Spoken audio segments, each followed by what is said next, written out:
কথা যে বাজেট হচ্ছে বড় লোকের বাজেট, যে বাজেটে গরিব মানুষদের কোনো সুবিধা নেই এবং শিল্প নেই। 2014-তে প্রধানমন্ত্রী যখন হলেন তখন উনি বললেন যে 2 কোটি বেকার সমস্যা দেবো। প্রায় তো 10 বছর হতে চললো, তা 10 বছরে কত 20 কোটি হয়ে যাচ্ছে, তো জিরো। তো আজকে পার্সেন্টেজ জিরো হয়ে গেছে। তো আজকে যে দেশ টেকনোলজি বলুন, শিল্প এবং একটা এই যে বাজেটটা যেটা হয়েছে, এই বাজেটটা টোটালি বড় লোকের বাজেট এবং গরিব মানুষ এবং মধ্যবিত্ত যারা মানুষ দেশে তাদের পার্সেন্টেজ বেশি। সেই জায়গা তাদের মনে করি শিল্প নেই, আনএমপ্লয় নেই এবং দেশের প্রধানমন্ত্রী সুব্যবস্থা যাকে বলে, 140 কোটি মানুষের যে দেশ, সেখানে মানুষের কোভিডের পরে মানুষের চাকরি বাকরি বহু মানুষ চলে গেছে। পার্লামেন্টে প্রধানমন্ত্রীর বাসস্থানে হাজার হাজার কোটি টাকা, প্রায় বাসস্থানের জন্য 20,000 কোটি টাকা গেছে। এবং পার্লামেন্টে হোক, আমার আপত্তি নেই, কিন্তু মানুষের যে সংবিধান, আজকে মাননীয় মুখ্যমন্ত্রীকে নীতি আরোগ্য কমিটিতে গিয়েছিল বাংলার দাবি দাওয়া, বাংলার 10 কোটি মানুষের জন্য দাবি দাওয়া নিয়ে, কিন্তু তাকে ফাঁসিবাদী কায়দায় যাকে বলে তাকে বলতে দেওয়া হলো না, মাইক বন্ধ করে দেওয়া হলো, বলতেও দেওয়া হলো না, উনি বেরিয়ে গেলেন। আজকে যখন ইলেকশনে যখন হয়েছিল আপনারা দেখেছেন, সব সময় একটা ফাঁসিবাদী কায়দায় জনগণকে টিপে ধরছে, গরিব মানুষের জন্য ভাবা হচ্ছে না, আনএমপ্লয় কথা ভাবছে না, শিল্প ভাবছে না, তো দেশ এগোবে কি করে? আজকে এমন একটা জায়গায় যাবে, আমার তো মনে হয় আনএমপ্লয়রা এমন একটা সেই দিন আসছে যে হয়তো দিল্লির বুকে যেমন কিষানদের জন্য যে পেটে লাথ মারা হয়েছিল ট্রাক্টর নিয়ে মিছিল, আবার দেখবেন যুব সম্প্রদায় স্টুডেন্টরা হয়তো এমন একটা দিন আসবে যে তাদের চাকরি বাকরি পাচ্ছে না, শিল্প নেই, কোনো কিছু নেই। আর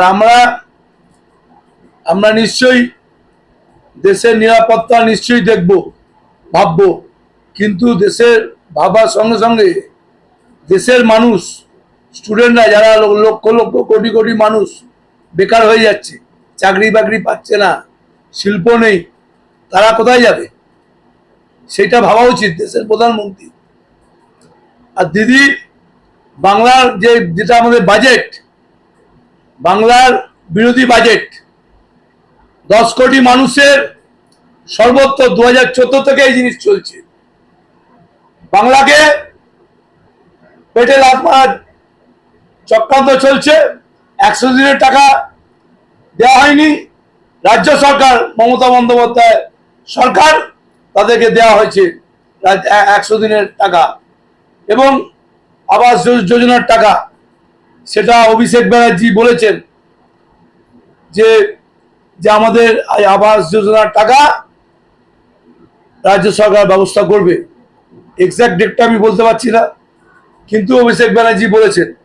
তা আজকে বাংলাকে সর্বত্রভাবে বঞ্চিত করা হচ্ছে। ডেমোক্রেসি ফেডারেল স্ট্রাকচারের একটা মুখ্যমন্ত্রী গেছে, তার সৌজন্য জানে না, মিনিমাম সৌজন্য একটা 3বারের মুখ্যমন্ত্রী।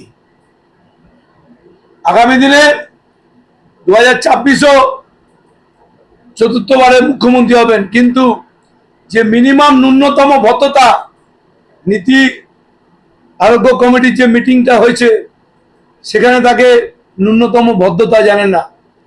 এবং এটা বাংলা বিরোধী বোঝাচ্ছে সর্বত্র বাংলা যে যোজনা তাকে সর্বত্র বন্ধ করে দেওয়া হচ্ছে, পেটে লাথ মারা হচ্ছে সর্বত্রভাবে। এর বিরুদ্ধে আমাদের প্রতিবাদ করা উচিত। পার্লামেন্টে আপনারা দেখেছেন Abhishek Banerjee man of the match last আপনার সেই সোমবার থেকে, তার সোমবার মঙ্গলবার শুক্রবার আপ টু শুক্রবার অব্দি যে বক্তৃতা দিয়েছে সারা ভারতবর্ষের মানুষ দেখে নিয়েছে। অবিশ্বাস্য man of the match. Lok Sabha 547টা সংসদ দেখে তাকিয়ে দেখছে এবং 140 কোটি মানুষ দেখছে। অবিশ্বাস্য বক্তৃতা। এবং আমি মনে করি আজকে বাংলাকে সর্বত্রভাবে A to Z বঞ্চনা করা হচ্ছে, এর বিরুদ্ধে লড়াই। আমরা আগামী দিনে লিখে রাখুন, আপনাকে বলে যাচ্ছি, এই যে জুলুম অত্যাচার হচ্ছে, আগামী দিনে 2029-এ বিজেপি থাকবে না, বলে গেলাম। বিজেপির মধ্যে ভাঙন ধরে গেছে, বিজেপির মধ্যে ভাঙন ধরে গেছে, লিখে রাখুন। এবং মানুষ চায় দুটো চাকরি বলুন, অন্যস্থান বলুন, শিল্প বলুন, কোনো কিছু দিক দিয়ে পাচ্ছে না। মানুষের পেটে লাথ মারা হচ্ছে, আগামী দিনে হয়তো সুসাইড করবে। আপনারা দেখেছেন যে কৃষকরা যখন আন্দোলন করতে গেছিল দিল্লির বুকে, তাদের ট্রাক্টর চালিয়ে কত লোক মারা গেছে, সেই দিন হচ্ছে। আমি তাই মনে করি যে আগে স্টুডেন্ট, ছাত্র, যুব না থাকলে দেশ এগোবে না, টেকনোলজি না থাকলে দেশ এগোবে না, ইকোনমিক্যাল IT সেক্টর যত এগোবে সেখানে আমাদের যোগাযোগ বলুন, কমিউনিকেশন বলুন, ট্রান্সপোর্ট বলুন, সর্বত্র সেই জায়গাটা আমাদের ভাবা হচ্ছে না। এবং বিশেষ করে আনএমপ্লয় যারা ছেলে মেয়েরা, তারা বঞ্চিত হচ্ছে, তারা চলে যাচ্ছে বিভিন্ন জায়গা থেকে, ভারতবর্ষের বিভিন্ন জায়গা দিয়ে চলে যাচ্ছে। এবং একমাত্র আপনারা ব্যাঙ্গালোরে দেখেছেন, ব্যাঙ্গালোরে IT সেক্টর ভালো চলছে। কিন্তু আমি মনে করি দেশের প্রধানমন্ত্রী বলেছিল যে 15 লাখ টাকা জিরো ব্যালেন্সে দেবো, এটা মিথ্যে প্রমাণ হয়ে গেছে। এই মিথ্যে কথা দেশের প্রধানমন্ত্রী আশা করা যায় না। এবং 2 কোটি মানুষ বলেছিল 2 কোটি মানুষকে চাকরি দেবো, আজকে প্রায় 10 বছর হতে চললো। সেই 10 বছরে তো তার মানে 20 কোটি, তা 20 কোটি থেকে উনি তো মানুষের যা চলছে দেশের পরিস্থিতি, শিল্প, তোমার এডুকেশন বলুন, ছাত্র যুব সকলে তারা বঞ্চিত হচ্ছে।